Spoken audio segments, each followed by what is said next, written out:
यूं तो कायनात में अरबों ऐसे राज हैं जिन्हें इंसान अभी तक नहीं जान सका, लेकिन कुछ राज ऐसे हैं कि जिनको अगर इंसान जान ले तो उन अरबों राजों पर से पर्दा खुद उठ जाएगा।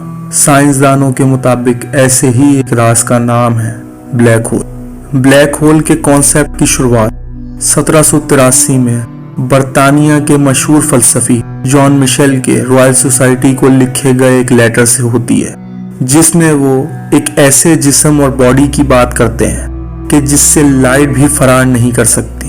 फिर कई 100 सालों के बाद 1916 में दुनिया का वो अजीम साइंसदान एल्बर्ट आइंस्टाइन, जिसने अपनी थ्योरी ऑफ रिलेटिविटी के जरिए विज्ञान की दुनिया में इनकलाब पैदा किया था, ब्लैक होल के बारे में पेशन गोई करते हुए कहता है कि कायनात में ऐसे भी इलाके हो सकते हैं जिनकी ग्रेविटी यानी कशिश शकल किसी भी और चीज से बहुत बहुत ज्यादा हो सकती है। इस पेशन गोई के बाद साइंसदानों ने जब सितारों का मुशाहिदा शुरू किया तो उन्होंने ये पाया कि सितारे भी इंसान की जिंदगी की तरह पैदा होते हैं और कई सदियों के बाद फना हो जाते हैं। सितारों के फना होने से ही हमारा आज का मौजूद जिंदगी पाता है, जिसे ब्लैक होल कहा जाता है।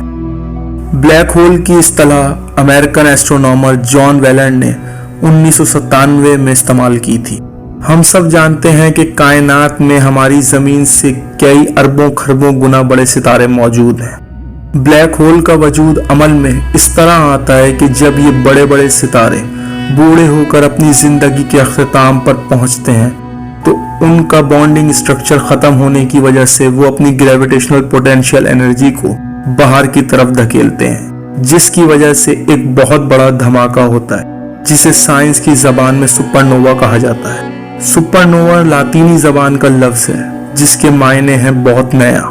जब भी ये धमाका होता है तो सितारे का बहुत बड़ा हिस्सा खला में बिखर जाता है और इन्हीं हिस्सों के बिखरने की वजह से नए सितारे वजूद में आते हैं। लेकिन कुछ सुपरनोवा और कुछ धमाके अपने पीछे सितारों का वो हिस्सा छोड़ जाते हैं जिन्हें सादा जबान में सितारों की डेड बॉडी कहा जा सकता है। ये हिस्से बिल्कुल ठंडे रह जाते हैं जहां फ्यूजन यानी पिघलावट का अमल नहीं हो पाता। इसी ठंडे हिस्से में कशिशी कुव्वत बढ़ जाती है, जिसके नतीजे में इसका हुजूम यानी साइज कम होना शुरू हो जाता है और उसकी डेंसिटी, जिसे कसाफत कहा जाता है, बढ़ने लगती है। एक ऐसा वक्त आता है जब सितारे का हुजूम यानी साइज 0 हो जाता है, लेकिन उसमें मैटर मौजूद होता है और ग्रेविटी, जिसे कशिश शकल कहा जाता है, इतनी बढ़ जाती है कि वहां से रोशनी का इखराज भी मुमकिन नहीं रह पाता। इसी हालत पर पहुंचा हुआ सितारा ब्लैक होल कहलाता है। ब्लैक होल में ग्रेविटेशनल फोर्स यानी कशिश शकल इस कदर ज्यादा होती है कि वो अपने गिर्द आने वाली हर शय को अपने अंदर जम कर लेता है और अपने इर्द गिर्द के सैयारों और सितारों को और मुख्तलिफ गैसेस को निगलने और अपने अंदर जम करने की वजह से ब्लैक होल का साइज बढ़ता रहता है और उसकी ग्रेविटेशनल फोर्स यानी कशिश शकल भी और ज्यादा होती रहती है। ब्लैक होल को ना सिर्फ कोई इंसानी आंख बल्कि कोई टेलीस्कोप और कोई खला में इस्तेमाल होने वाली मशीन भी नहीं देख सकती। तो सवाल ये उठता है कि ब्लैक होल को क्यों नहीं देखा जा सकता। इस बात का जवाब ये है कि ब्लैक होल को देखना इसीलिए नामुमकिन है कि ब्लैक होल की escape velocity speed of light से भी ज्यादा है। एस्केप वेलोसिटी उस स्पीड को कहते हैं जिसकी वजह से किसी भी सैयारे और सितारे से बाहर निकला जा सकता है। मिसाल के तौर पर मैं कोई गेंद हवा में उछालता हूँ, लेकिन वो जमीन पर वापस आ जाती है क्योंकि उस गेंद की स्पीड अर्थ की ग्रेविटेशनल फोर्स यानी कशिश शकल से बाहर निकलने के लिए कम होती है।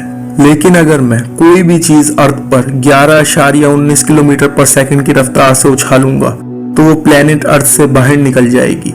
इसी विज्ञान के ऊपर अमल करके आज साइंसदान किसी भी चीज को खला, जिसे स्पेस कहा जाता है, में पहुंचा सकते हैं। लेकिन क्योंकि ब्लैक होल की gravitational force speed of light से भी ज्यादा है, इसीलिए रोशनी भी ब्लैक होल की कशिश शकल से हार जाती है और हमें ब्लैक होल नजर ही नहीं आ पाता। तो फिर सवाल ये उठता है कि ब्लैक होल की मौजूदगी का अंदाजा किस तरह लगाया जाता है। इस बात का जवाब है इवेंट हॉरिजन। ये ब्लैक होल के गिर्द सबसे करीबी दायरा होता है। बस इस मुकाम तक ही रोशनी को देखा जा सकता है क्योंकि यहाँ ग्रेविटेशनल फोर्स थोड़ी कम होती है इसीलिए ब्लैक होल में गिरने वाली किसी भी चीज के धमाके की रोशनी को इस मुकाम तक देखकर ही साइंसदान ये अंदाजा लगा लेते हैं कि यहाँ कोई ब्लैक होल मौजूद है। एल्बर्ट आइंस्टाइन का ये मानना था कि ब्लैक होल से कोई चीज भी वापस नहीं आ सकती, इसमें गिरने के बाद सिर्फ इख्तिताम है। लेकिन 21वीं सदी के सबसे बड़े साइंसदान स्टीफन हॉकिंग ने अपने मुशाहिदे से ये साबित कर दिया कि ब्लैक होल में सिर्फ इख्तिताम ही नहीं है बल्कि आगाज भी मौजूद है।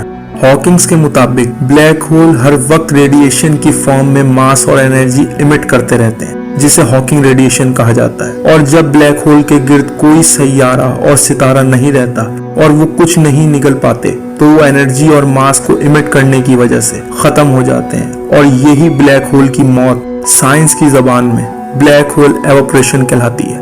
ब्लैक होल ना सिर्फ एक कायनात खत्म कर रहे होते हैं बल्कि वो दूसरी कायनात बर वक्त तख्लीक भी कर रहे होते हैं। यही वजह है कि कुछ साइंसदान ब्लैक होल को एक कायनात में से दूसरी कायनात में दाखिल होने का दरवाजा भी कहते हैं। ये थी वो मुकम्मल मालूमात जो आज तक साइंसदानों ने ब्लैक होल के बारे में पेश की है। कमेंट बॉक्स में जरूर बताएं कि ये वीडियो आपको कैसी लगी है और इस वीडियो को लाइक और शेयर जरूर करें और मुस्तकबिल में इस तरह की वीडियो को हासिल करने के लिए हमारे चैनल को सब्सक्राइब जरूर करें। शुक्रिया।